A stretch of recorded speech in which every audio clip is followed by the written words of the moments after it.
ने अपने न्याय मार्ग पर चलते रहने की भावना भाई, कि मैं न्याय मार्ग पर चलता रहूं, भले कुछ भी संकट आए, लक्ष्मी आए जाए, मृत्यु आज हो, लाखों वर्षों तक जीवन कैसी भी स्थिति हो, लेकिन मैं न्याय मार्ग को नहीं छोड़ू। और 8वें छंद में पिछली बार जो हमने पढ़ा था उसमें हमने ये बात पढ़ी कि मैं इष्ट योग और अनिष्ट योग में सहनशील बना रहूं, चाहे पर्वत हो, नदी हो, शमशान हो, भयानक अटवी हो, कुछ भी हो, लेकिन मैं घबराऊं नहीं, सहनशील बना रहूं, इष्ट वियोग और अनिष्ट योग में समता भाव मेरे बना रहे। और अब आज 9वें छंद में हम पढ़ने जा रहे हैं कि सुखी रहें सब जीव जगत के। हम समस्त जगत के जीव सुखी हो जाएं, कोई कभी ना घबराए कि मैं ही नहीं बल्कि सारे जगत के जीव सब सुखी हो और कोई भी घबराए नहीं, कोई भी दुखी ना हो, कोई भी विचलित ना हो। बैर पाप अभिमान छोड़ जग नित्य नए मंगल गाए। क्या करें कि एक दूसरे से बैर भाव नहीं रखें, पाप भाव नहीं करें, अभिमान नहीं करें, घमंड नहीं करें, और ये सारा संसार नित्य नए नए मंगल गान करे। अर्थात मंगल का मतलब होता है सुख की प्राप्ति होना और दुख का नाश होना। पापों का नाश हो जाए और सुख की प्राप्ति हो जाए, उसको कहते हैं मंगल। मंगल के शब्द के अर्थ करते हैं ना मम गल। मम मतलब पाप और गल मतलब गलाना, नाश होना। पाप का मोराग द्वेष आदि विकारी भावों का नाश होना वो मंगल है। अथवा मंगम ल, मंग मतलब होता है सुख और ल मतलब लाए, जो सुख लाए उसे कहते हैं मंगल। तो जो पापों को गलाए और सुख लाए उसे कहते हैं मंगल। तो मंगल गान करें, अर्थात सब पापों का नाश हो जाए, सबको सुख की प्राप्ति हो। घर घर चर्चा रहे धर्म की, हर घर में धर्म चर्चा हो, राग द्वेष की बातें ना हो, बल्कि क्या बात हो, वीतरागता की बात हो, धर्म की बात हो। दुष्कृत दुष्कर हो जाए। दुष्कृत मतलब खोटे काम, दुष्कृत मतलब पाप कार्य, वे तो दुष्कर मुश्किल हो जाए, कोई करे ही नहीं उनको। तो सब लोग अच्छे कामों में लग जाए, धर्म चर्चा में, तो फिर कोई पाप कार्य क्यों करेगा? वो तो मुश्किल हो जाए, बिल्कुल कोई है, कोई करे ही नहीं, ऐसी स्थिति हो जाए। और ज्ञान चरित उन्नत कर अपना मनुज जन्म फल सब पाए, कि सब लोग, मैं ही नहीं बल्कि सारे जगत के लोग ज्ञान और चारित्र को उन्नत बनाएं, अपने ज्ञान की वृद्धि करें, अपने चारित्र की निर्मलता करें और इस प्रकार से अपना मनुष्य जन्म सफल करें। तो देखिए पिछले छंद में 8वें छंद में उन्होंने कहा सहनशीलता, मानो श्रद्धान की बात कर रहे हो, और यहां 9वें छंद में कह रहे हैं ज्ञान चरित उन्नत कर, मानो ज्ञान और चारित्र की, मतलब श्रद्धा, ज्ञान और चारित्र तीनों हमारे निर्मल हों। श्रद्धा की निर्मलता की बात मानो सहनशीलता की बात करके उन्होंने पिछले छंद में की। उन्होंने कहा कि भाई कैसा भी पर्वत, नदी, शमशान, भयानक अटवी कुछ भी हो, लेकिन मैं घबराऊं नहीं, मतलब मेरा श्रद्धान कमजोर नहीं पड़े, मेरा श्रद्धान दृढ़ रहे, और यहाँ ज्ञान और चारित्र मेरा उन्नत हो, क्योंकि बिना श्रद्धान के ज्ञान और चारित्र की उन्नतता संभव नहीं है। इसलिए श्रद्धान की बात मानो उन्होंने 8वें छंद में की, और फिर ज्ञान चारित्र की बात उन्होंने इस 9वें छंद में की। साथ ही इसमें यह भी बात हम समझें कि ज्ञान चरित उन्नत कर अपना मनुज जन्म फल सब पाए, कि ये तो बात है ही कि सब लोग जो है ज्ञान चारित्र को उन्नत करके मनुष्य जन्म सफल करें, लेकिन इसमें यह भी बात है कि बिना ज्ञान चारित्र को उन्नत किए मनुष्य जन्म सफल होने वाला नहीं है भैया।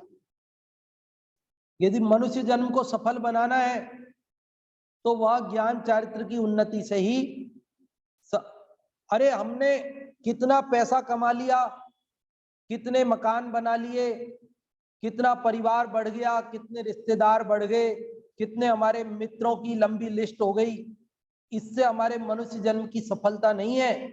हमारे मनुष्य जन्म की सफलता इस बात से है कि हमने कितना ज्ञान प्राप्त किया और कितना हमारा चारित्र निर्मल हुआ। तब अगर कुछ उसमें वृद्धि हुई तब तो हमारे मनुष्य जन्म की सार्थकता है, बाकी तो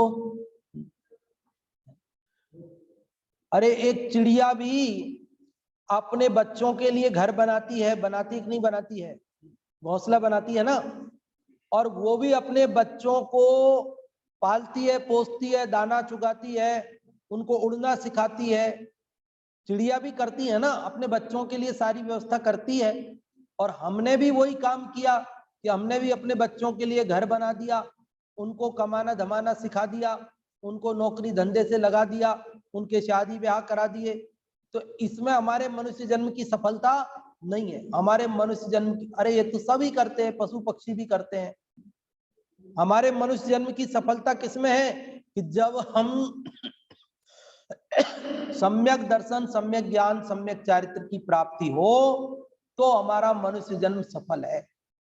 केवल सम्यक दर्शन भी नहीं, क्योंकि केवल सम्यक दर्शन तो चारों गतियों में होता है। वो तो नारकी भी ले सकता है, वो तो त्रियंच भी ले सकता है, वो तो देव भी ले सकता है, लेकिन मनुष्य जन्म तो चारित्र की पूर्णता करने के लिए हुआ है। क्योंकि चारित्र की पूर्णता वो केवल मनुष्यों को ही हो सकती है, अन्य किसी तीन गतियों में नहीं हो सकती है। इसलिए यदि हमने श्रद्धान, ज्ञान और आचरण सम्यक बनाए तब तो हमारा मनुष्य जन्म सार्थक है, अन्यथा तो हम इस बहुमूल्य मनुष्य भाव को खो रहे हैं।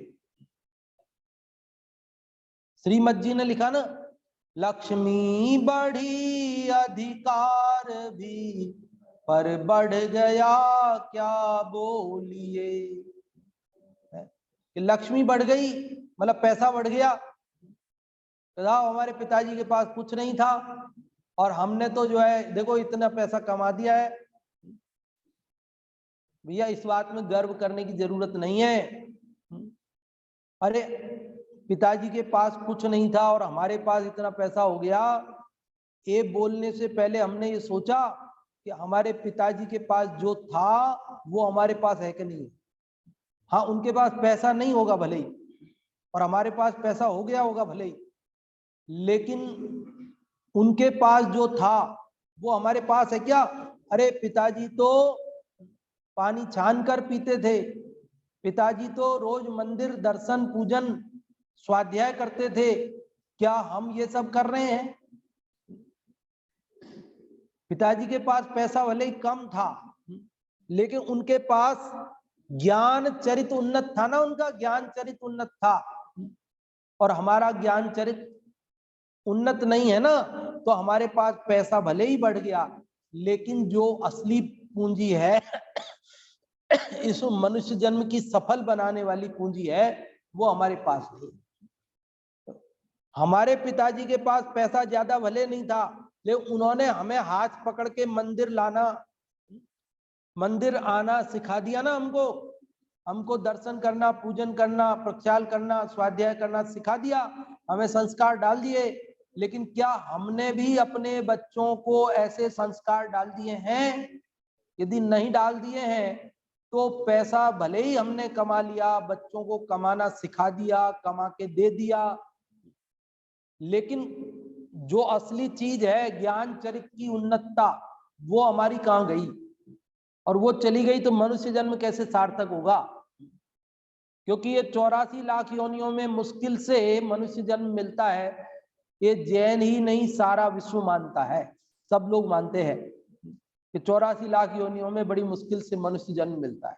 और ये मनुष्य जन्म मिला और हमने इसी के लिए गंवा दिया कि सब पैसे के लिए,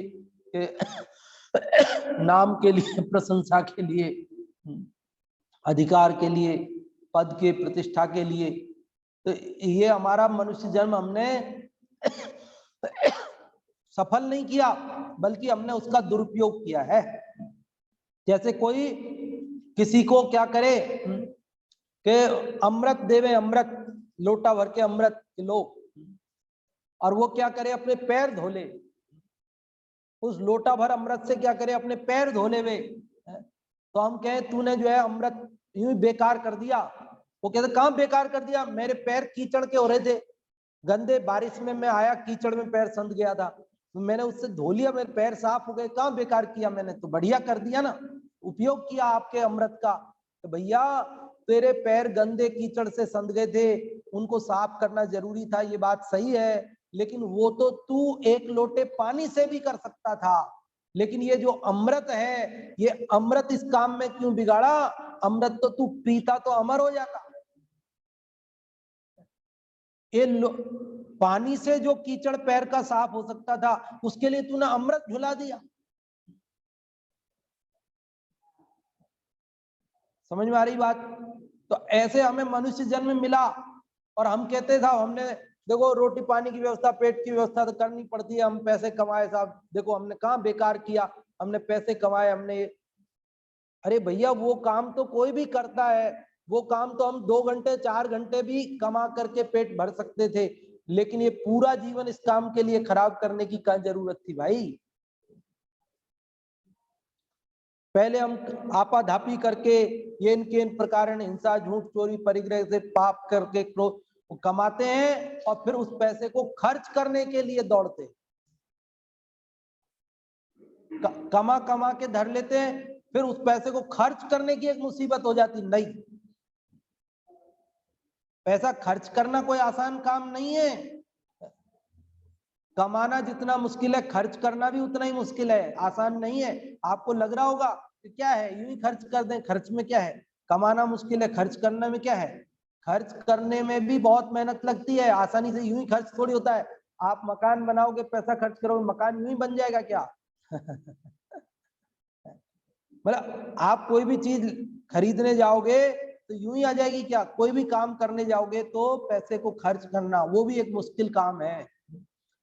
तो इतना बेवजह का कमाना ही नहीं, बेवजह का खर्च करना ही नहीं, अपने जरूरत की व्यवस्था हो जाए और पेट भर गया है तो अपना काम क्या करना कि ज्ञान चारित्र उन्नत करने में लगाना।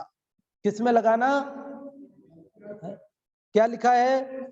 ज्ञान चरित उन्नत कर अपना, मनुज जन्म फल सब पाए।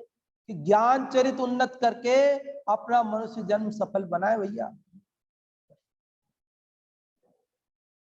पेट भरने के लिए रोटी चाहिए ना, अब वो गोल नहीं बने, तिरछी बन जाए तो पेट नहीं भरेगा क्या?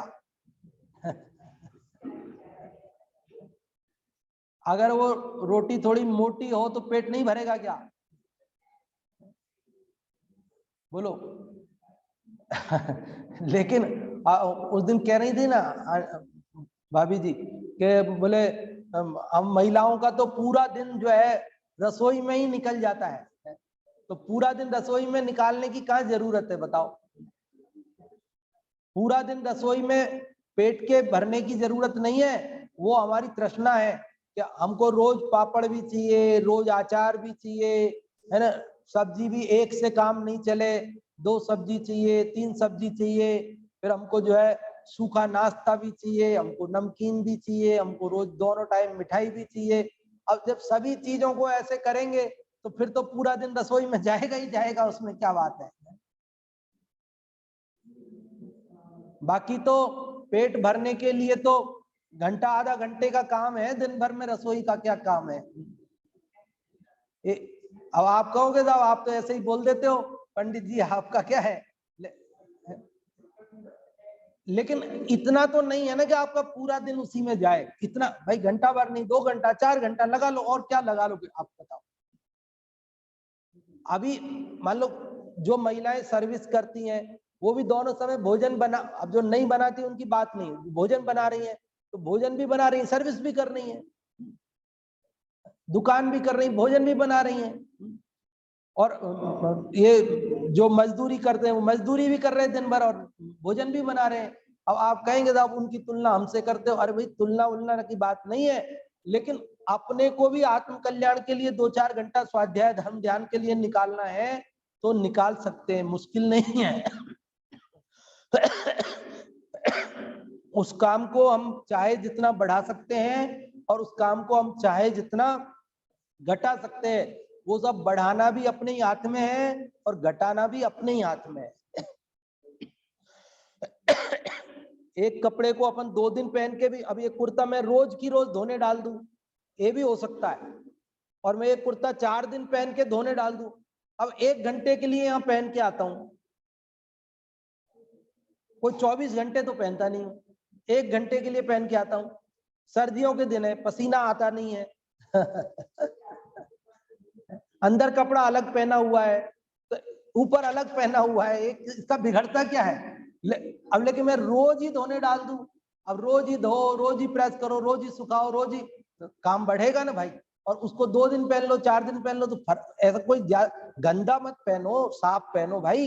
हम ये नहीं कह रहे कि गंदा पहन लो, लेकिन ये तो अपने ऊपर है ना, उसको काम को अपने को जितना समय है उतने समय के अंदर विभाजित कर लें उसको, और अपना जो महत्वपूर्ण काम है उसके लिए समय बचा लें।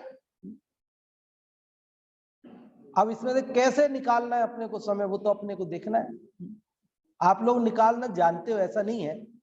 अभी आपको मान लीजिए रविवार को कहीं घूमने जाना है, तो काम हो जाता है, आपका हो जाता है उस दिन तो जल्दी, तो घूमने जाना है तो जल्दी हो जाए काम। अब बारिश में आपको पिकनिक जाना है, सुबह 6 बजे बस लगेगी, फिर रात को आएगी, तो पूरे दिन के काम आप 6 बजे पहले ही फटाफट फटाफट फटाफट सब निपटा निपटू के फ्री हो जाते हो। जो काम करना है,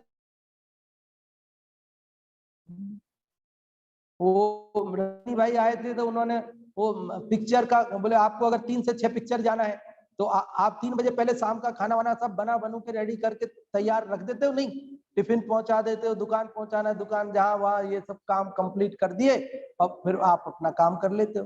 तो ऐसे हम अपने काम को विभाजित कर लें और अपने ज्ञान चारित्र की उन्नति में, अपने श्रद्धान की दृढ़ता बनाए रखने में उसको लगाएं, तभी हमारे मनुष्य जन्म की सफलता है। और क्या कह रहे हैं इसमें, देखो दूसरी पंक्ति में भी ये बात कही। देखो मंगल गान तो सब चाहते हैं, लेकिन बैर पाप और अभिमान कोई नहीं छोड़ना चाहता। बैर सब पालना चाहते हैं, पाप सब करना चाहते हैं, अभिमान सब रखना चाहते हैं, और चाहते हैं मंगल हो जाए। ये नहीं संभव है। मंगल कब संभव है? बैर पाप अभिमान छोड़ जग नीति नए मंगल गाए, कि जब आप बैर पाप अभिमान ये सब विकार छोड़ोगे तभी मंगल होगा, बाकी मंगल वंगल होने वाला नहीं है, फिर तो दंगल होगा। अगर बैर रखा, पाप किए, अभिमान किया तो दंगल होगा। अगर बैर पाप और अभिमान को छोड़ेंगे तभी मंगल होगा। तो इसलिए हमें अगर मंगल चाहिए तो ये सब विकारों को छोड़ें। और क्या, ये सब कब संभव है? ये पूरे श्लोक की जो सारी बातें हैं वो सब कब संभव है? देखो सबसे पहले उनका सुखी रहे सब जीव जगत के। ये कब संभव है कि जब सब जीव सुखी रहे? देखो सारे प्रश्नों का एक उत्तर है। जगत में चलती है ना बात, पान सड़े घोड़ो अड़े विद्या विसर जाए, जगरे में बाटी बड़े कहो गुरुजी उपाय। सुना ये आपने? एक शिष्य ने गुरुजी से पूछा कि पान क्यों सड़ा, घोड़ा क्यों अड़ा, जगरे में बाटी क्यों जली? तो गुरुजी ने कहा फेरा नहीं, उपाय क्या है? कहता हम विद्या क्यों भूल गए, याद तो किया था। बोले फेरा नहीं। चारों प्रश्नों का एक उत्तर है कि आप फेरो। आप पान की दुकान पे कभी देखा, आप कभी बस स्टैंड वगैरह पे बस में बैठे बैठे आपने कभी पान वाले को देखा होगा ना? वो जब पान का कोई ग्राहक आता है तो वो बनाता है कत्था चूना से, वो सुपारी इलायची डाल के, और जब फ्री होता है तो क्या करता है, पान के पत्तों को पानी में ऐसे पलटता रहता है। इधर का पत्ता उठाया उधर डाल दिया, उधर से यूं कर दिया, उल्टा को सीधा कर दिया, सीधे को उल्टा कर दिया। ये करता रहता है, देखा कि नहीं देखा आपने?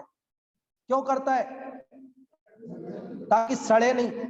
ऐसे पन्नों को पलटता रहता है तो वो महीनों चलते हैं, खराब नहीं होते। और अगर ऐसे ही पड़े रहे, उनको पलटे नहीं, तो सड़ जाएंगे 2 दिन में। तो पान के पत्ते सड़े नहीं, उसका क्या उपाय? कि उसको फेरते रहो, पलटते रहो आप। और बाटी नहीं जले, उसका क्या उपाय है? फेरते रहो उसको आप। बदलते रहो, इधर से उधर करते रहो, एक ही साइड पड़ी रहेगी तो एक साइड से जल जाएगी, दूसरी साइड कच्ची रह जाएगी।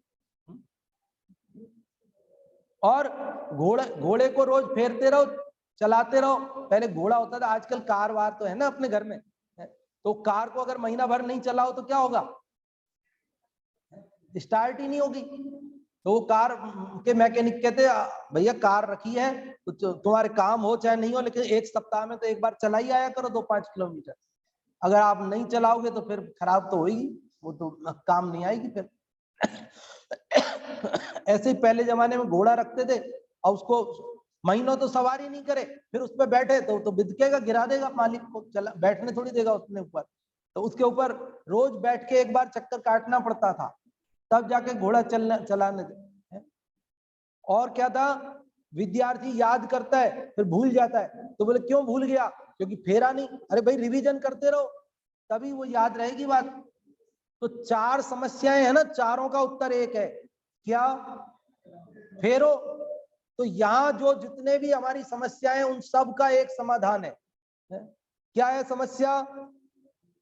समस्या ये है कि हम ये कह रहे हैं कि सुखी रहे सब जीव जगत के, सब जीव दुखी हैं, हम चाहते सुखी हो जाए, तो क्या उपाय? आगे कह रहे हैं देखो सबका उपाय एक साथ है, कोई कभी ना घबराए। सब घबराते हैं, बात बात में घबराते हैं, कोई घबराए नहीं, तो क्या उपाय है? तो उसका भी उपाय वही है जो पहले वाले का है। इसके बाद कोई कहे कि बैर पाप अभिमान छूटते नहीं साहब, छूटते ही नहीं, क्या करें? हम तो चाहते हैं बैर पाप अभिमान सब छोड़ दें और मंगल गाएं, लेकिन हमसे छूटते नहीं है और दंगल ही होता है। तो क्या उपाय है? उसका भी वही जवाब है। और क्या कह रहे हैं कि दुष्कृत्य दुष्कर हो जाए, कि पाप तो बिल्कुल दूर ही चला जाए बिल्कुल, तो ये कब संभव है? उसका भी वही उपाय है।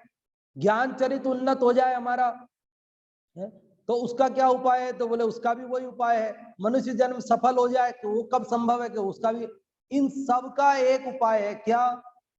घर घर चर्चा रहे धर्म की, ये उपाय है। अगर घर घर चर्चा धर्म की रहेगी तो क्या होगा कि सब जीव सुखी हो जाएंगे, कोई घबराएगा नहीं, बैर पाप अभिमान छूट जाएंगे, मंगल हो जाएगा, दुष्कृत दुष्कर हो जाएगा, ज्ञान चरित उन्नत हो जाएगा और मनुष्य जन्म सफल हो जाएगा। ये सब कब संभव है? जब घर घर चर्चा रहे धर्म की। ये जो 4 लाइन है, इसमें से तीसरी लाइन की आधी लाइन में समाधान है, उन सब का उपाय है। उन और इसके पहले भी, आगे भी और पीछे भी जो कुछ भी कहा जाएगा उस सब का उपाय एक है, क्या? घर घर चर्चा रहे धर्म। जब हम जिनवाणी का स्वाध्याय करेंगे, पढ़ेंगे, सुनेंगे, चिंतन करेंगे, चर्चा करेंगे, वार्ता करेंगे और उसे अपने जीवन में अपनाएंगे, तो हमारी सभी समस्याओं का समाधान हो जाएगा और हम सुखी हो जाएंगे, हम परम सुखी हो जाएंगे, मुक्त हो जाएंगे। दुनिया में सबसे ज्यादा अगर शीतलता प्रदान करने वाली कोई वस्तु है तो वो क्या है? ऐसा प्रश्न एक महाराज जी ने पूछा था ना, वो कहानी सुनाई थी आपको हमने एक बार। एक मुनिराज वन जंगल में बैठे थे और कुछ लोग भी उनके नजदीक आकर बैठ गए, और जब मुनिराज का ध्यान पूरा हुआ तो लोगों ने उनसे निवेदन किया कि आप हमें कोई अच्छी बात सुनाओ, धर्म की बात सुनाओ। तो महाराज जी ने कहा कि अच्छा बताओ, दुनिया में सबसे शीतल वस्तु क्या है? सबसे शीतल ठंडी चीज क्या है? कोल्ड क्या है? तो वहां पर एक बच्चा भी बैठा था। वो बच्चा बोला, महाराज जी इसमें पूछने की क्या बात है, ठंडा मतलब तो हम रोज टीवी पे विज्ञापन देखते हैं, ठंडा मतलब, अब मैं नाम नहीं लेना चाहता, ठीक है ना, समझ गए आप? तो आइसक्रीम होती है, कोको कोला होती है, ये होता है, वो होता है, वो होता है। अब वो बच्चा था तो बच्चे जैसा जवाब दिया। एक किसान बैठा था, उस किसान ने कहा, महाराज जी दुनिया में सबसे शीतल तो पीपल के पेड़ की छाया होती है। जब मैं थक जाता हूं ना खेत पे काम कर करके, उसके बाद में थोड़ी देर पीपल के पेड़ की छाया में बैठता हूं ना, तो बहुत शांति मिलती है, बहुत शीतलता मिलती है। जब कोई पेड़ का पत्ता नहीं हिलता है ना, तब भी पेड़ का पीपल का पत्ता हिलता ही है, वहीं जाके शांति मिलती है। इसलिए मैं तो ये कहता हूं दुनिया में सबसे शीतल है तो वो क्या है? पीपल के पेड़ की छाया है। और वहां एक चंदन का व्यापारी बैठा था, वो बोला महाराज जी बंदर क्या जाने, चखना भी नहीं है, ठीक है। पर अरे ये क्या समझे साहब, शीतल, शीतल तो दुनिया में सबसे ज्यादा चंदन होता है। ये क्या जाने, कोई कुछ बता रहा है, कोई कुछ बता रहा है, सबसे शीतल तो दुनिया में चंदन होता है। वहां रानी भी बैठी थी, राजा भी बैठे थे, महाराज है ना, उन तो महाराज, उनके पास राजा भी आते हैं महाराजों के पास। तो वहां राजा भी बैठा था, रानी बैठी थी। तो रानी बोली महाराज जी सब पुरुषों से ही उत्तर लोगे या महिलाओं से भी ले लोगे? तो उनका तुम बताओ, कोई बात नहीं। तो रानी साहिबा बोली कि दुनिया में सब तो बसेरे के मोतियों का हार होता है, जिसको मई जून की गर्मी में पहन लो ना तो भी जुकाम हो जाता है, शीतल होता है। ये समझते ही नहीं कुछ। चर्चा चल रही थी, वहां एक क्षुल्लक जी भी बैठे थे। तो वो क्षुल्लक जी बोले मैं बताऊं? तो महाराज जी ने कहा ठीक है तुम बताओ जी, कि इन सब लोगों ने शीतल वस्तुओं के जो नाम लिए हैं, वे वस्तुएं कथनचित किंचित शरीर को भले शीतलता प्रदान करती हो, लेकिन आत्मा को ये वस्तुएं शीतलता प्रदान करने में समर्थ नहीं है। आत्मा को शीतलता प्रदान करने में तो, इसलिए दुनिया में सबसे शीतल कोई वस्तु है तो वो जिनवाणी है।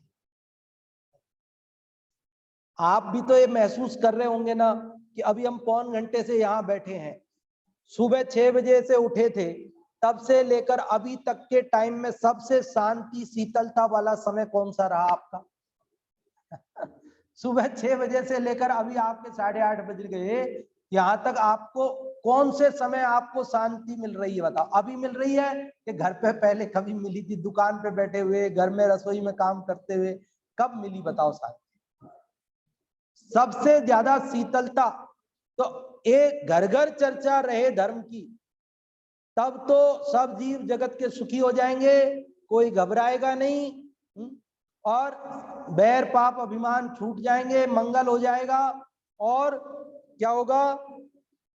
दुष्कृत दुष्कर हो जाएगा, ज्ञान चरित उन्नत कर अपना मनुष्य जन्म सब सफल हो जाएगा। और यदि घर घर चर्चा धर्म की नहीं हो पाई तो ये तो सब होना ही है। आत्मानुशासन जी में भी एक श्लोक आया था जिसमें उन्होंने ये बताया कि धर्म ही इस दुनिया का रक्षक है। धर्म के बिना पिता अपने पुत्र को मार डालता है, धर्म के बिना पुत्र अपने पिता को मार डालता है।